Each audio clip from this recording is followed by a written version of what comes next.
So moving on to the pickups, the SE comes with GMBs, and the SC comes with, in this case, SC245 stock pickups, which are, you know, Paul wanted a vintage tone, so that was the aim here, which it definitely has. It has a lot of tone, it has a lot of voice, it's unique, it has good clarity, it sounds very satisfying under high gain. The GMB, on the other hand, I would say it's so hard to rank these things because a lot of it is subjective, but compared to the worst pickups I've heard, which is my Epiphone, my old Epiphone bass model, these GMBs sound better. But compared to the Burstbucker Pros, or this, in this case, this SE down here has Dimarzio PAF and Dimarzio SDs in it, and of course the SC245 pickups, these GMBs, from my perspective, they just don't sound as good. They have a unique voice, and it is pleasant to the ear, absolutely. But the other ones, for me, for the type of playing I like to do, are more pleasant to the ear. It's definitely something I could tell blindfolded. You know, it's not. I guess that means it's not really super subjective. The difference is not subjective. But whether or not you would like it is subjective. So if you're going to make an upgrade to this guitar, I think that the pickups are the low-hanging fruit. I think most people would tend to prefer, for example, these Burstbuckers. They sound great. The Dimarzios, they're a little bit more aggressive, I would say, and they have fantastic clarity. But maybe it's a little bit biting, a little bit cutting. These Dimarzios down here. But these are a little more smooth and warm, but just really, really pleasing to the ear, and they can handle a lot of high gain and still sound good. Same goes for these. They have just a really nice, enjoyable sound. It sounds fantastic under high gain. It's unique. It's got its own voice. They're just great. Now these guitars also come with 5708s, and I think 5909s is an option. Back in 2007 when this model came out, I don't know if that was an option, but most people seems like people tend to agree that they prefer the 5708s and the 5909s over the SC245 stock pickups. But really, with these pickups in here, I think most people will be pretty happy. They're pretty darn good.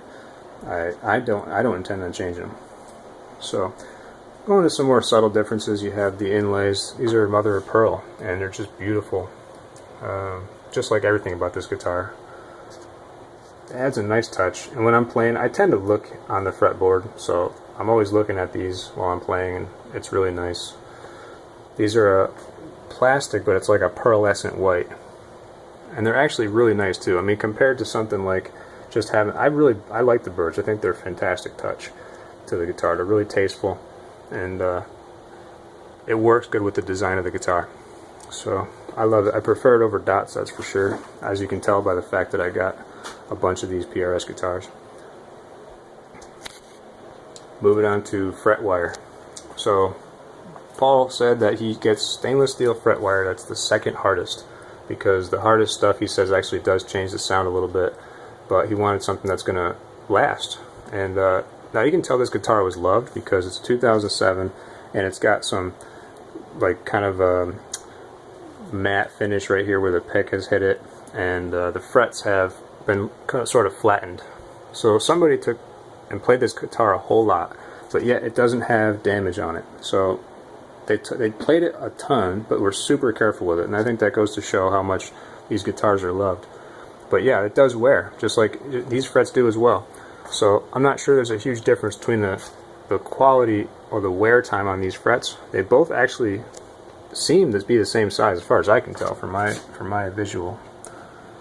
I don't really see a difference as far as if one is more jumbo than the other, but time will tell. I'm probably going to have to recrown these a little bit, and I do tend to play quite a lot of bends, and that's probably going to wear down these frets more than anything else you can do. But I have no complaints with the SE frets and the fret wire. I played it quite a bit, I've had no problem. As far as how level they are, it's really hard to tell, because I tend to play without a pick, and when you play without a pick, you tend to whack the string pretty good. So if you're playing it unplugged with your fingers, you're going to get more fret buzz than if you're playing with a pick, or unless you're playing really aggressively. When you're playing with your fingers, it's kind of like you're playing aggressively all the time. So I tend to get fret buzz on almost every single guitar I have. So it's really hard for me to tell But I've taken a razor and put it on these frets on the SEs, and I cannot find a fret that's really out of whack. So I don't think that's like a major issue that you have to really worry about. I don't know if it's a major difference between, you know, the SC and the SE. I don't think so.